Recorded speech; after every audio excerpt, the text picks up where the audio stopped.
Hi, students. So one of your readings that you have is a pretty big document. It's this PDF. It is our Comprehensive School Physical Activity Program, also known as CSPAP, a guide for schools, and pretty hefty document. This is something that is shared with our wellness committee members within school districts, administrators, physical educators, absolutely classroom teachers, such as yourself, and then other stakeholders. And so you have to read it for this week. I'm going to give you a few little highlights right here in the screen capture so that as you go through and as you take notes, that there's specific areas I'd like you to focus on that are going to be a bit more relevant for you right now in your stage as a future teacher versus a few things that are going to be later relevant when you're actually in a school in a position. So one thing that is really nice, it has a great table of contents, lists a lot of things and aspects that are great resources for you. So here's another, I guess, use for this document. It can be used honestly as an advocacy document because of the information that's in here. It's a very reputable document from the Center for Disease Control and endorsed by Shape America, the Society of Health and Physical Education educators in this country, and several other organizations. And so on this kind of the early pages, they have some nice overviews, which helps you process it just because it is a lot. Section 1 is going to be a big one for all of us, overview and intro to youth physical activity. I think that's something that, this is info that's part of what we're talking about right now in class. Section 2, we've gone over really briefly in class so far to overview and intro to what a CSPAP is. And then section 3 is one of the more nitty-gritty sections, step-by-step process for developing, implementing, and then of course evaluating a CSPAP program. And so this is where a lot of it will get a much more contextual when you're actually in a school yourself. But one of the things I do like about section 3 is that it gives you examples and templates that you can use that make it fairly easy to work with. So, all right, overview, some information that we've talked about and touched on in class, some definitions. You actually this week also have a short little mini lecture to listen to on some definitions that go beyond physical activity and exercise. Health-related fitness is one that is not in there, so please make sure to take a touch on this. So it's just fitness is a measure of someone's capacity to perform activities that relate to a few specific areas, and then it's going to list the components here. I want you to make sure to be able to at least identify those because we will run through in class what those actually mean. Benefits of physical activity. This is a huge section that all of these references and any information that is listed here is going to be a great advocacy tool. These are the big three that our profession is using right now in terms of benefits of physical activity, just the fact that it's healthy for our development, the likelihood of obesity and disease risk factors. It's another area that we as movement educators are using. There is in my opinion some challenges with always coming back to obesity and trying to reduce it or control it as a reason for physical activity, but there is data that does back that up. And then this is a major one that we're going to see lately with the just increased emphasis on social and emotional learning, is we know that PA reduces our anxiety and depression and just really can promote positive mental health. And context and the culture of the movement environment is, of course, essential so that physical activity actually can do these things. So going through major sections here. Our guidelines for physical activity, we talked about these in class already. So 60 minutes aerobic, so moderate to vigorous, muscle strengthening, bone strengthening activities at least 3 days of the week or more. We've got some stats on youth physical activity and what we currently have had right now. We also currently see just trends in promotion of physical activity in schools. So basically says why it is a good idea to promote physical activity within the school day amongst all of the other things that schools need to do. And then this is our current status of physical activity in schools. So basically saying schools are positioned in a great spot. to do this, to enhance physical activity. So now we get into overview of a CSPAP. So we've talked about these areas in class. The physical education area is kind of seen as a major player. And so I know that isn't necessarily going to be us in this situation as classroom educators. However, knowing what happens in PE, connecting with the physical educator, being aware of our role as a support person in this process is extremely important. And then for any of you who are going into physical education, who are up there listening on this is essentially your call to action, saying this is on you. You're the content expert in this school, and let's go. It talks about quality physical education. So this in itself is another unit, another module we're going to get to a little bit later, but this information is the same as what we will get. And so it goes through what really can physical education do when done well and when taught in a quality way. And then these are pretty important components. Again, we will come back to these, but there's 4 major areas of what makes physical education quality. And I also like to use these 4 areas as places where we can even assess our past physical education experience, current physical education that maybe we're observing or that we're seeing as we're in our field experiences or even in our student teaching, and making sure that we also advocate for all of these. So opportunity to learn essentially covers the prevalence and just incidence of PE in schools. So like how frequent it's offered, how many minutes, who should be teaching it, class sizes in facilities. Appropriate instruction, to me, this is really big on the PE teacher to make sure that they are instructing appropriately. And so this is an important number. We want to have in PE class, kids are physically active for at least 50% of the actual allotted instructional time.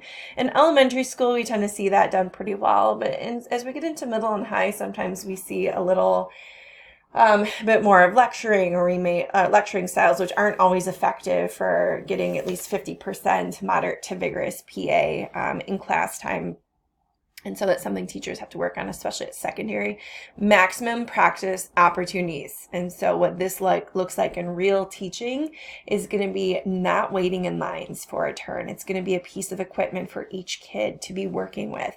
It's going to be playing non-elimination games. So we've played tag games before where it's a pretty quick turnaround, or there's a way for the child to get back in. Full inclusion of all students, regardless of ability. And this is something that I'm quite passionate about, what they're wearing too. In secondary, we see a lot of kids that they don't dress out. And so the PE teacher has that as a class policy. If you don't dress a certain way, like in shorts and a t-shirt, you can't participate. I think that's just ridiculous and doesn't promote full inclusion. It promotes just a system of control. So that's a little soapboxy on my end, but we'll talk about that a little bit more. Instruction does include homework, well-designed lessons, so things that are planned out, not using physical activity as punishment, and then assessment, which comes through later, again, to monitor and reinforce. It's basically, if you're going to say your kids are learning something, you need to prove it, and assessment does it. Meaningful content, this is actually what we're teaching. So if we think of the opportunity as the place to learn, appropriate instruction is essentially how the teacher is teaching, the content is what they're teaching, and then the assessment is proving that they are actually learning. So content means actually having a curriculum that's based on our state and national standards, instruction in a variety of things, not just one activity. Fitness does take a major emphasis, so education and assessment. Cognitive concepts, so we're not just doing things and not just playing. We are challenging our students' cognitive awareness and their cognitive understanding. And then we're hitting what we call our affective domains, social and cooperative skills, multicultural perspective. This includes social emotional learning, so aspects of respect, empathy, self-awareness, self-determination, and then just promotion of regular physical activity beyond just the classroom. And then in our fourth area of quality PE, we see student and program assessment. So making sure that assessment is seen as this ongoing thing. It's not just a test at the end of every unit or only fitness assessment. So formative and summative. It means it's ongoing. Formative tend to be in PE seen as small little checks for understanding, quick exit tickets, ways for kids to show that they are learning, and formative assessment can help teachers make sure that what they're teaching is actually sinking in. And summative is going to be more of showing the outcome. It's more of the big prove it at the end of a section or a theme or a unit, showing that the kids did make progress. We want to make sure our assessments are aligned with our standards and with the curriculum and the whole entire program itself, making sure that it's assessed, and then looking at stakeholders. So that's going to be parents, teachers, could be administrators, could be local physical activity specialists as well, even like university individuals such as myself. So then it goes into opportunities for physical activity before and after school, during the school day. So it lists a couple great areas. And what I love is that it gives really good examples of when and how you could put physical activity into the school day. So a few examples here. We know that staff involvement is part of our CSPAP. Here's family and community, little summary, and then coordinating all of these different areas together. Then we get into section 3, and I'm not going to run through this as much in detail. These are our strategies for step by step, but a few things I'm going to highlight at the beginning. So it talks about making a team and a committee and designating a physical activity leader within the school or within that team. And this is a great table here. It gives you examples of potential committee members. It's not only teachers, and it's not only the PE teacher. It includes students, and includes parent organizations.